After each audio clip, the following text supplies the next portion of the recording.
আমি চম্পা না চামেলি, আমি টক ইমলি ইমলি ইমলি। রাহুল, এইসব কি হচ্ছে? কিচ্ছু হয়নি, সবে তো শুরু, খেলা তো এখনো বাকি আছে। খেলা? মানে তুমি কিসব কথা বলছো? এই যে আমি এত হট সেজে তোমার সামনে এসে দাঁড়ালাম, এবার তুমি আমার একটা শার্ট পরে চলে আসো, তারপর তো হবে আসল খেলা। এইসব এইসব তুমি কি বলছো রাহুল? আমরা আবার কবে থেকে এইসব আলতু ফালতু খেলা শুরু করলাম বলো? কেন? তুমি তো আমাকে এক সপ্তাহ ধরে বলছিলে তোমাকে আমি মেয়ে সাজাবো মেয়ে সাজাবো, মনে পড়ছে না তোমার? আর তাই জন্য আমি স্পেশালি তোমার এই ড্রেসটা পরে পূজা সেজে চলে এসেছি। আর এখন যখন আমি মেয়ে সেজে চলে এসেছি তখন তুমি পাল্টি মারছো। দেখো পূজা, আমি কিছু জানি না, আমি যেরকম মেয়েদের ড্রেস পরে তোমার সামনে এসে দাঁড়িয়ে গেছি, এখন তুমিও যাও গিয়ে আমার শার্ট প্যান্ট পরে আমার সামনে চলে আসো। আর তারপরেই তো হবে আসল রোম্যান্স। রাহুল, তুমি মনে হয় ঘুমের ঘরে স্বপ্ন দেখছো। আমি এসব কথা বলতেই পারি না। আমরা তো খুব আদর্শ স্বামী স্ত্রী, তাই না? আর 5 জন কাপলদের মতো। আদর্শ স্বামী স্ত্রী? কোন দিন তুমি আদর্শ স্ত্রী হওয়ার দায়িত্ব পালন করেছো? হ্যাঁ, এই তোমার এই উদ্ভট আবদার গুলো চক্করে না আমাকে মাঝে মাঝে কিছু সেটা তোমার মনোরঞ্জন করতে হয়। এই তো কদিন আগেই তুমি আমার মাথায় ঝুটি বাঁধিয়ে গোল করে কাজলে টিপ পরিয়েছিলে, কি না আমাকে বাচ্চা সাজতে হবে, আবার একটা ফিটিং বোতলও নিয়ে এসেছিলে, তার উপর ওটাতে করে আমাকে দুধও খাইয়েছো। না, শুধু দুধ খেলে হবে না, তার উপরে আবার এরকম চকাত চকাত করে সাউন্ডও করতে হবে। তাও তো আমার 14 পুরুষের ভাগ্য ভালো যে তুমি আজকে আমাকে মেয়ে সেজে আসতে বলেছো। দেখা গেল যে পরের দিন তোমার মাথায় এমন ভূত চাপলো, তুমি আমাকে বললে রাহুল যাও কুত্তা সেজে আসো। তখন তখন আমি কি করব? তখন তো আমাকে তোমার সামনে এসে এরকম ল্যাজনারি নিয়ে ভাবও করতে হবে। আরে কি প্রবলেম, গলা খারাপ? কি গলায় ব্যাং ঢুকেছে? এই দেখো পূজা, আমি আর কিছু শুনতে চাই না, তুমি তাড়াতাড়ি চেঞ্জ করে বাইরে আসো।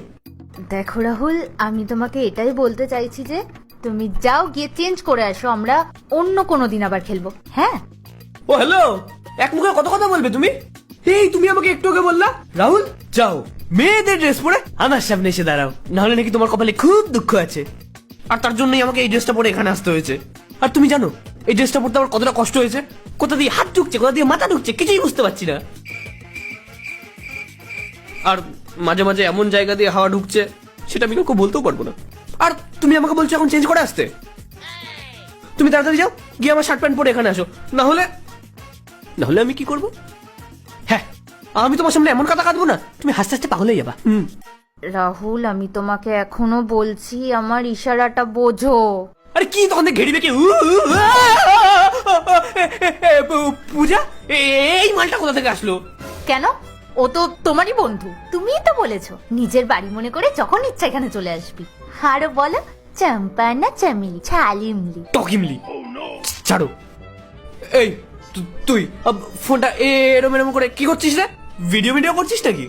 দেখ ভাই, এগুলো কিন্তু একদম ভালো না, ডিলিট কর। না মনা, এটা তো ডিলিট হবে না, এটা তো কলেজের গ্রুপে পোস্ট করব, তারপর সবাই দেখবে আর মজা নেবে। দেখ ভাই, খুব খারাপ হয়ে যাবে বলে দিচ্ছি। হ্যাঁ হ্যাঁ, এইভাবে দাঁড়াবি, হেভি লাগছে ভাই, পোস্টারে দারুণ লাগছে, থাক। এইবার তো হবে আসল খেলা বন্ধু।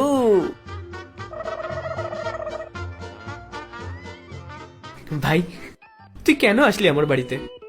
আর যখন আসলি তখন ভিডিওটা করতে গেলি কেন? ভিডিও করেছে তো কি হয়েছে? বন্ধু ভাই ভুল করে ফেলেছে। মানটা শোনা আমার, ভিডিওটা ডিলিট করে দে। না শোনা, তুমি আমার পায়ে পড়ো আর চুমুই খাও, ভিডিও তো ডিলিট হচ্ছে না। তোকে তো আর তুমি এই উল্লুকটা আমাদের সোফা এসে ঘাটি গেড়েছে, সেটা তুমি আমাকে একবার বলবে না? আরে আমি তো তোমাকে প্রথম থেকে ইশারা করছিলাম। এবার যদি তোমার ঘটে বুদ্ধি না থাকে তাহলে আমার কি দোষ? তা না করে ডিরেক্ট তো আমাকে বলতে পারতে যে মনোজ এসেছে। তুমি আমাকে বলার সুযোগটা দিয়েছিলে, তার আগেই তো এরকম সঙ্গের মতো সেজে নাচ করতে শুরু করে দিলে। ভাই মনোজ, দুষ্টু ভাই আমার, মিষ্টি ভাই আমার, আমি তোর কাছে হাত জোর করে বলছি প্লিজ ভিডিওটা ডিলিট করে দে। তুই ভুলে গেলি সেদিনটার কথা? মনে পড়ে কলেজের ফেস্টে তুই আমাকে দ্রৌপদী সাজিয়েছিলি? আমি তোকে কতবার করে বলেছিলাম, ভাই করিস না এরকম, করিস না আমার সাথে। আমি তোর হাতে পায়ে ধরেছিলাম, কিন্তু তুই আমার কথা শুনিসনি তখন। সেদিনকার তোর জন্য আমার মান সম্মান সব জলের তলে চলে গেছিল। সবাই কত হাসাহাসি করছিল আমাকে দেখে, এমনকি আমার ক্রাশও তো আমাকে দেখে হাসাহাসি করছিল। আমি কোনোদিনও ভুলবো না ওটা। কিন্তু আজকে আমার দিন এসছে, আমি আমার প্রতিশোধ ঠিক নেব। আরে ভাই, সেটা তো সেই কলেজের কথা, মজায় মজায় হয়ে গেছিল, আর তুই এখনো সেটা নিয়ে পড়ে আছিস। দেখ ভাই, এখন তো আমরা যে যার লাইফে সেটেল হয়ে গেছি, বল। আর এমনি তো ওই মেয়েটা তো তোকে পাত্তাও দিত না। না, আমি বলতে চাইছি যে তুই ওর থেকে অনেক ভালো মেয়ে ডিজার্ভ করিস। ভাই, ভিডিওটা ডিলিট করে দে না। ভিডিও তো ভাই ডিলিট হবে না। দেখ ভাই, আমি তোর সামনে হাত জোর করলাম, তোর পায়েও পড়ে গেলাম, তুই আমাকে বল ভিডিও ডিলিট করার জন্য আর কি কি করতে হবে বল। আমি সব করতে রাজি আছি, এমনকি তুই যা চাইবি আমি তাই দেবো। কি ফিরিয়ে দেওয়ার কথা বলছিস তুই? যদি ফিরিয়ে দিতেই হয় তাহলে আমার সেই দিনগুলো ফিরিয়ে দে, সেই সময়টা ফিরিয়ে দে যখন আমাকে লোকলজ্জার ভয়ে মাস্ক পরে কলেজে যেতে হতো। তখন আমাকে সবাই মনোজ না, দ্রৌপদী এরকম ভাবে টোন কাটতো। বল, পারবি? পারবি সেই দিনগুলো ফিরিয়ে দিতে? প্রসেনজিৎ চ্যাটার্জি মানে বোম্বাদা। কি বুম্বাদা, এখানে কি দামসারাস খেলা চলছে নাকি? আরে বলো না ওকে ডিলিট করতে, বলো না। দাদা দাদা আপনি এরকম কেন করছেন বলুন? আরে বন্ধুদের মধ্যে তো এরকম টুকটাক ইয়ার কি হতেই থাকে, আপনি কেন সিরিয়াসলি নিচ্ছেন? এগুলো সিরিয়াসলি নিয়ে চলে বলুন? আপনি এক কাজ করুন, ভিডিওটা ডিলিট করে দিন। ঠিক আছে বৌদি, তুমি যখন বলছো। এই ধরো ধরো, ভিডিওটা ডিলিট করো। তোকে তো আজকে। দাদা পাসওয়ার্ডটা কি? হে হে, পাসওয়ার্ড তো আমি বলবো না।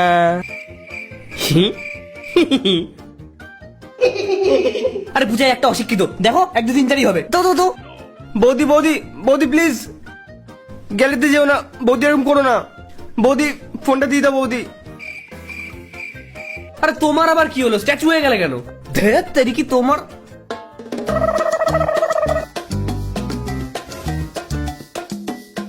হ্যাঁ,